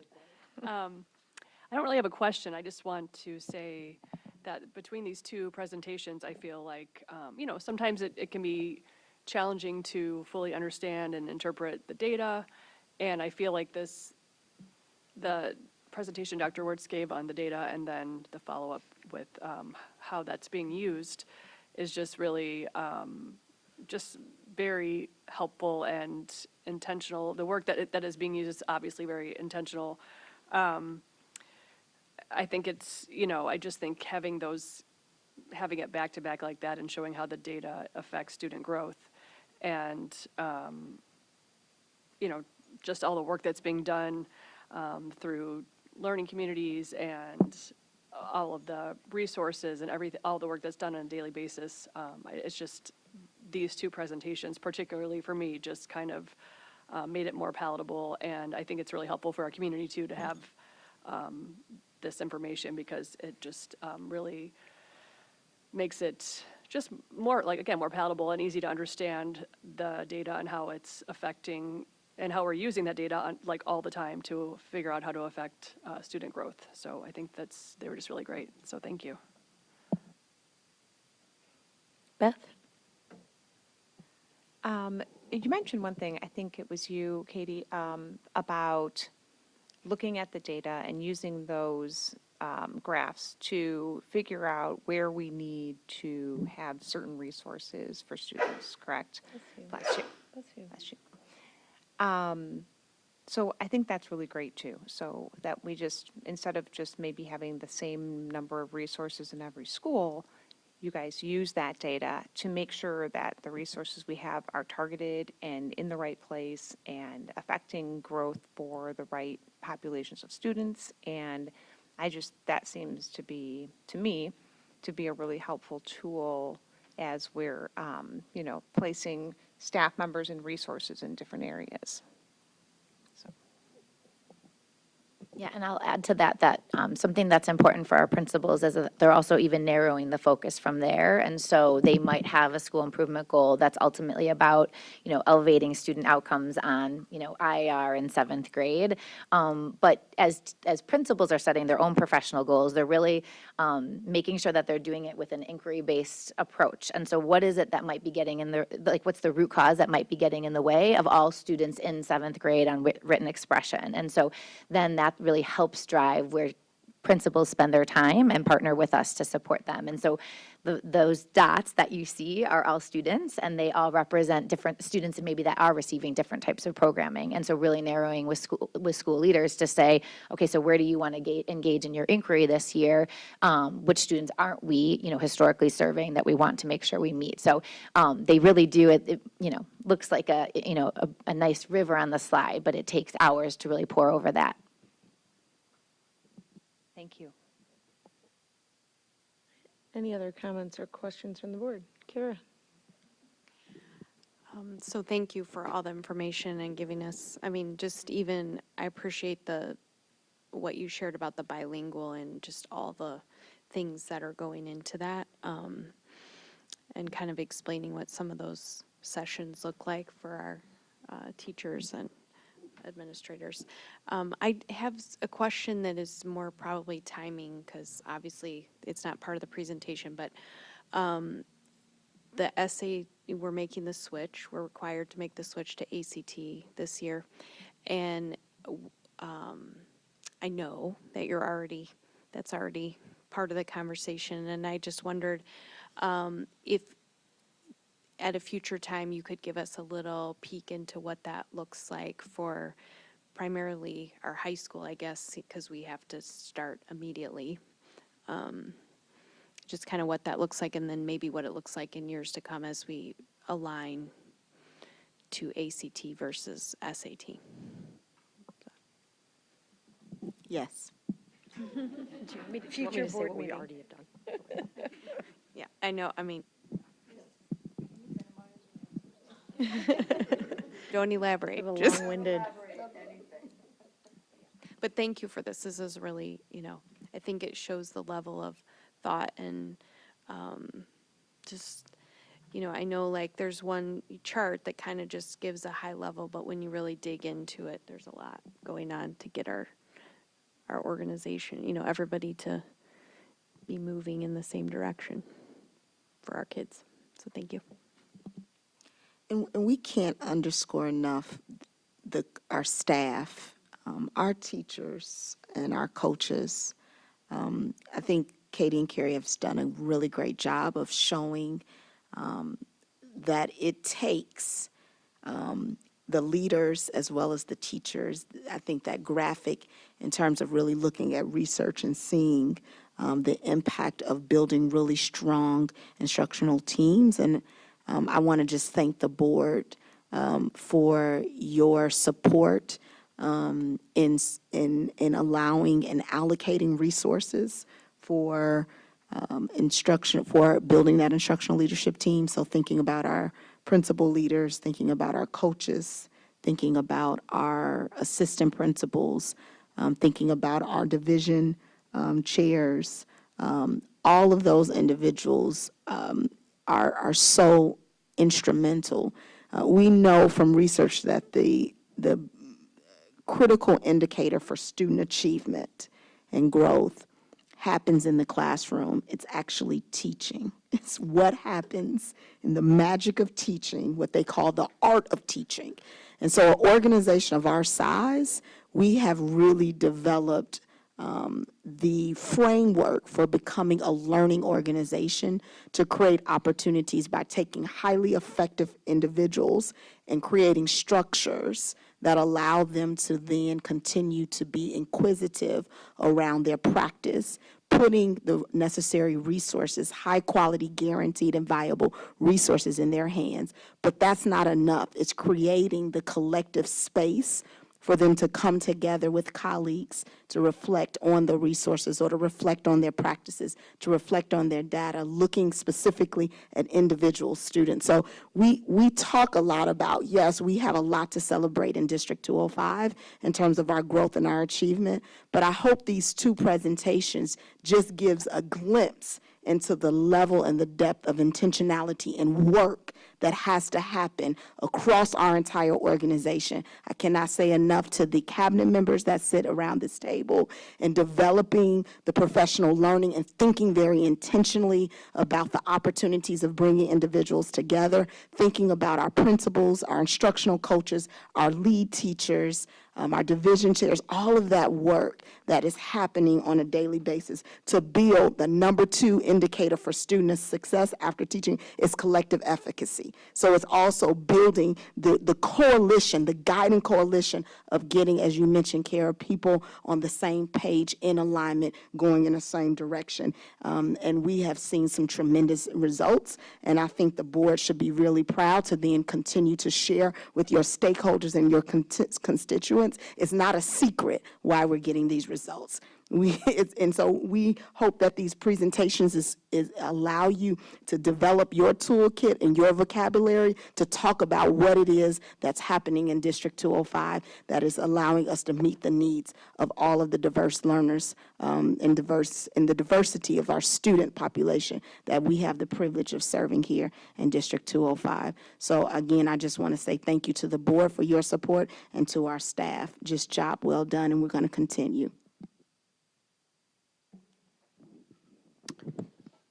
One more note, if I can just go off of your not tangent, but it was not a tangent. It was a very well-deserved and well-articulated piece of really what's happening, which is a comprehensive movement. And I just didn't want this moment to pass without talking about leadership and school leadership and how leadership is what leads and has an impact and creates these systems for improvement, which is what the district, I believe, has been tasked with from the Board of Education, and how proud I personally am to see what is happening in our buildings and how it's impacting kids in a positive way. So thank you for that. I didn't want to take away, but wanted to add. Thank you. Anything else from the board? Okay. So we will move on then to the consent agenda. Is there anything anyone would like to pull from the consent agenda? It seems like we don't have anything we'd like to pull. So can I have a motion for the consent agenda, please? I move that the Board of Education approve the following consent agenda items: A, personnel report; B, financial reports; C, annual consolidated district plan; D, facilitated IEP training, K2 ed contract; E, first read section 2 Board of Education policy review, 240, 260, 2140, 2260, 2265, 2270. F, first read section 4 operational services policy review, 420, 430, 4165. G, first read section 5 personnel policy review, 510, 520, 5100, 5120, 5300. H, first read section 6 instruction policy review, 660, 6270. I, first read section 7 students policy review, 710, 720, 7180, 7185. J, approval ECRA service agreement. K, semi-annual review of closed minutes. I'll second. Motion made by Ms. Troutman, second by Ms. Hostler. Can we please call the vote? Mrs. Troutman, Yes. Mrs. Hassler, Yes. Mrs. Caforio, Yes. Dr. Henry, Yes. Mr. Collins, Yes. Mrs. Assif, Yes. and Mrs. Arvanitis. Yes, 7 ayes, 0 nays, motion passes. We'll move on to item 8, agenda action items. Letter A, a few comments related to the approval of the 24-27 collective bargaining agreement with the Elmhurst Teachers Council. This process began 6 months ago and is a good example of the quality leadership living throughout our district. The school board, working in partnership with the superintendent and the administration, collaborated with the Elmhurst Teachers Council to develop a contract that represents the priorities and interests of both parties while focusing on what is needed to meet the district's long-term goals as outlined by our strategic plan, and including student growth, strong financial stewardship, and maintaining and attracting a high-quality staff. Thank you to those leaders, both administrative and representative of the Teachers Council, whose efforts led to this outcome. Can we please have a motion? I move that the Board of Education approve the 2024-2027 District 205 ETC collective bargaining agreement as presented. I'll second. Can we please call the vote? Oh, sorry, motion made by Ms. Hostler, second by Dr. Henry. Can we please call the vote? Mrs. Hassler, Wait.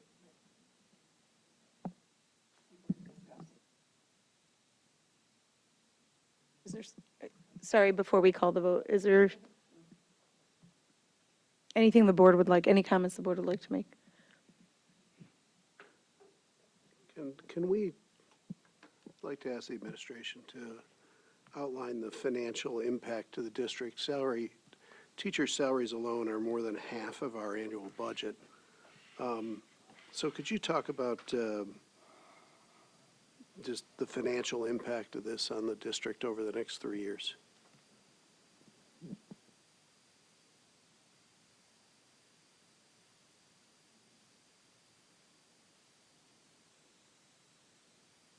Sure, just give us a minute to access a couple of documents.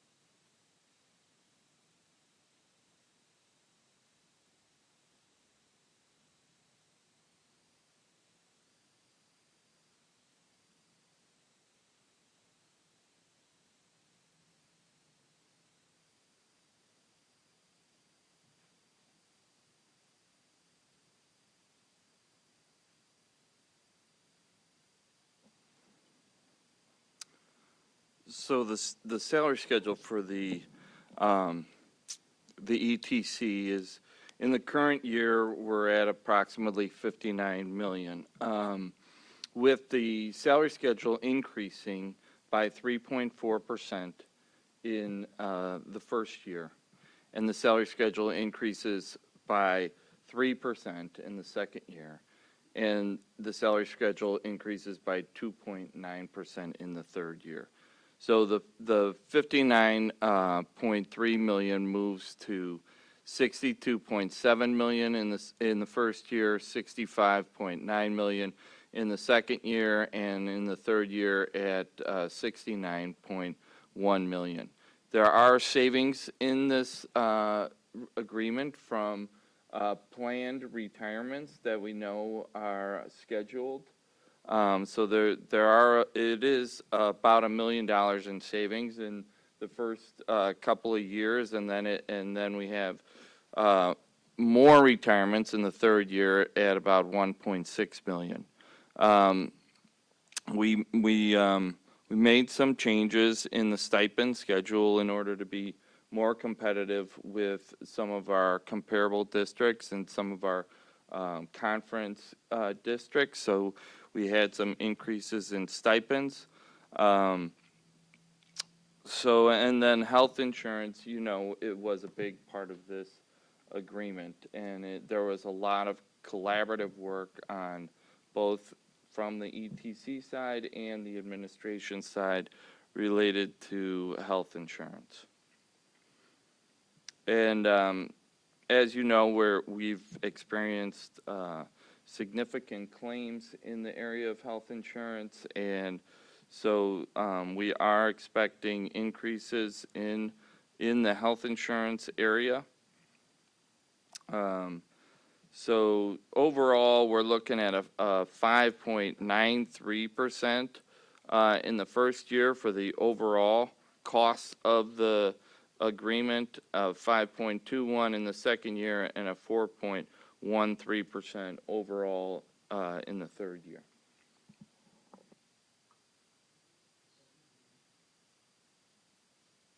$5.93 in the first year, 5.21 in the second year, and 4.13 in the third year. And those numbers include stipends and health insurance? Correct. Okay. I mean, we have to estimate, of course, on the health insurance. And in your opinion, we can afford this? Well, you know, we're going to make every effort to try to keep our expenditures in line with the revenue stream, which is, as you know, primarily the tax cap. And so it's going to take, we have a lot of work to do. We have a lot of work to do in the insurance committee. It's going to be a collaborative effort between the entire insurance committee, which includes all three of our unions, the ETC, the PSRP, and the SEI union. As you know, healthcare costs are increasing, and so we are going to work collaboratively, and that work is going to begin immediately when we get back in the school year. To work on trying to, mitigate premium increases moving forward. And I think there's going to be work in all areas, particularly, making sure we are maximizing resources in every area, but particularly in relation to staffing. And there's a lot of work to do there for next year and future years to try and maximize our resources to the best of our ability.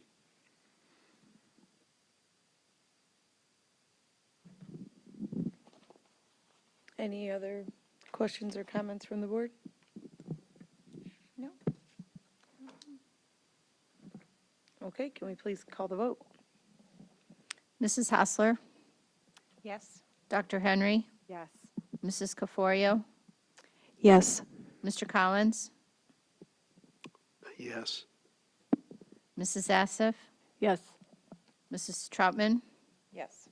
and Mrs. Arvanitis. Yes, 7 ayes, 0 nays. Motion passes.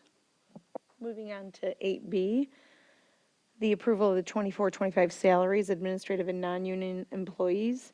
As we've seen in tonight's presentations, there is quality work taking place here in D205 to raise student achievement and meet the goals of our strategic plan. The work being done is elevating our community and schools, and we look forward to seeing this positive outcomes of this ongoing work into the future. Can we have a motion?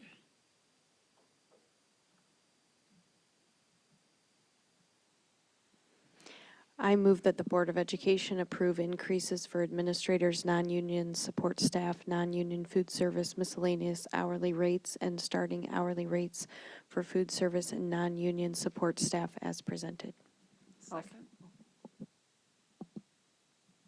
Motion made by Ms. Caforio, second by Mrs. Troutman. Comments from the board? Seeing none, please call the vote. Mrs. Caforio, Yes. Mrs. Troutman, Yes. Mr. Collins, Yes. Dr. Henry, Yes. Mrs. Assef, Yes. Mrs. Hassler, Yes. and Mrs. Arvanitis. Yes, 7 ayes, 0 nays, motion passes. Item 9 on the agenda is superintendent's communication. We'll start with FOIAs. Dr. Campbell? One FOIA request for CARES poster granted. One FOIA request for American flag records granted. One FOIA request for SEL lessons granted. One FOIA request for bus company information not in possession. One FOIA request for Go Guardian information granted.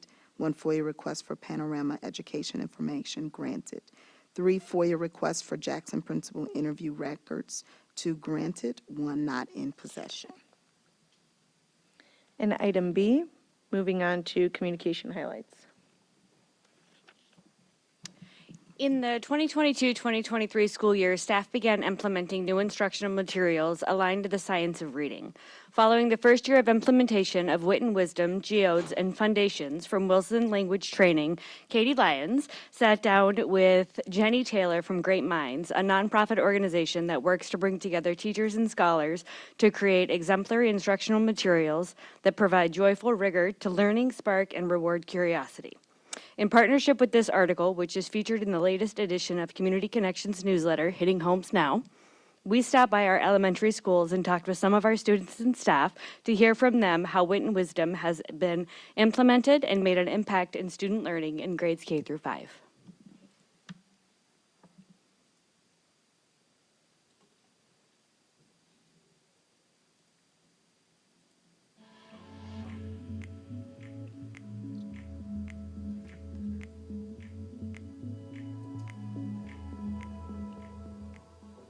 Wit and Wisdom is an ELA curricular resource that is utilized across our kindergarten through 5th grade classrooms. It is a knowledge-building curriculum that really focuses on integrating all of the components of language comprehension instruction, and it really focuses on building students' knowledge through the use of complex text sets as well as aligned writing tasks. Walking around the school and just talking to a few students to ask if they wanted to share something that they've learned recently or how it's transformed the way that they think about this world. I had a barrage of students who had ideas about what they have learned and how it's impacted the way that they're interacting with our world. I learned when people break down barriers, it's not just a change for them, it's a change for the whole world. And when the whole world changes, people start to have a different mindset about things. My instruction now has a more holistic and integrated approach. The curriculum helps weave together reading, writing, speaking, and listening skills through a use of text, hands-on activities, and class discussions. I think the collaboration might be one of the strongest parts of the Wit and Wisdom curriculum. It provides students the daily opportunity to share ideas, build ideas, both publicly across the whole classroom, as well as through pair shares at their own seats. This builds knowledge of the concept and ideas we have about it, not just in one pocket, but across the entire classroom. We really wanted to ensure that students were getting an integrated approach to both reading and writing while also meeting the demands of our state standards. Ultimately, we ended up adopting Wit and Wisdom not only because of its integrated approach to reading, writing, listening, and speaking, but also because of the opportunities that it affords our students to be able to really engage with those content-rich, engaging texts in order to build that knowledge around important topics. It's a great opportunity for students to practice the skills of paraphrasing, not just taking direct quotes, cutting, pasting, but to read those, analyze. We talked about evidence, finding that evidence in the text, and elaborating with their own ideas. Watching the way that our teachers have transformed their literacy practices to provide equitable access to instruction for all of our learners has transcended beyond the classroom and has encouraged conversations both within the hallways and at home. And we hear not only from our students but from our families about the enormous impact and continue to broaden their lens on the world.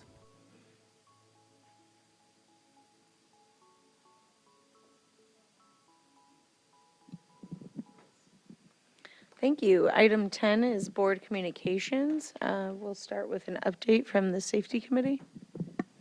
Thank you. I've been on the safety and Security Committee at the district for several years now, even before I was on the school board. The committee consists of district administrators, building leadership, nurses, social workers, administrative assistants, building front office staff, Elmhurst Police Department, Elmhurst Fire Department, Office of Emergency Management, and several other key individuals. I think it's very helpful to let the community know what kind of impact the committee has in our district.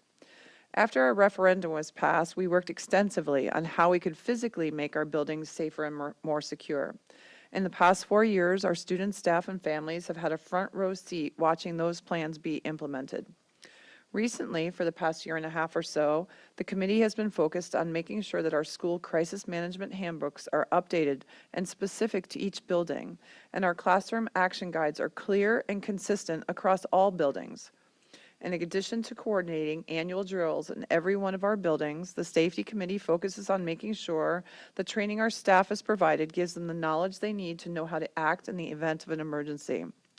During this last week of May, just a few weeks ago, when our students and most of our staff were starting to enjoy their summer break, the Safety and Security Committee, along with building principals, assistant principals, and deans from all of our buildings, along with the district administration team, came together to discuss reunification, an incredibly important step in a safety plan. With the assistance of a facilitator from the I Love You Guys Foundation, which develops and trains school and community safety and family reunification programs, we talked about what reunification would look like in our community if our students needed to be reunited with their families after an extraordinary event occurred in one of our buildings. In the upcoming months, the Safety and Security Committee will fine-tune what that plan looks like in our community and walk through what that looks like. I want to take a second to acknowledge Mr. Welton and Mr. Schmidt for chairing the committee through all the years I've been a part of it, and their commitment to doing everything we can to keep our buildings, students, and staff safe. Thank you for that update. We also have one more board member communication, and I'm going to turn it over to Beth Hostler. Before we end the meeting, I want to recognize a member of our team who is wrapping up her last board meeting here in District 205, as she will be retiring after this meeting, or this year. Kathy Schmidt has served as the administrative assistant to the superintendent from the board for the past 4 years.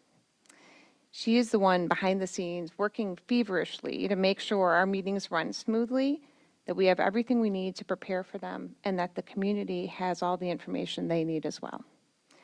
Kathy, your hard work and dedication, doing the very long list of things that you do to support all of us, it's so appreciated. I have, over the past 4 years, appreciated your kindness and your calm in everything that you do to support us. You will greatly be missed here at the board table. But we're also really excited for you, as you will be able to spend more time with your family and your friends and doing all of the things that you love to do. Congratulations in your retirement, and thank you for all of your support over the years.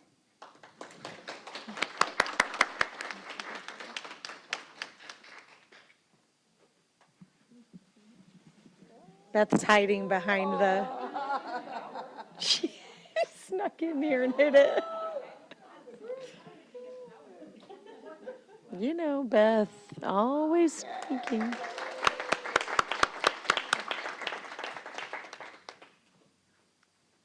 Thank you, Kathy. We hope you enjoy your time outside of... Typically, I don't say anything at the board table, but tonight I will. I really appreciate being able to serve you as a board team and D205 as a community. So I really appreciate that, and thank you for your support too.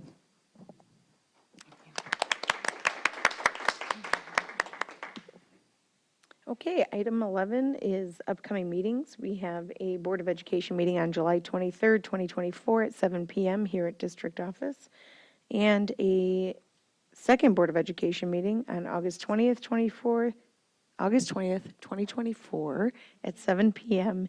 again here, District 205 Center, rooms 215-16.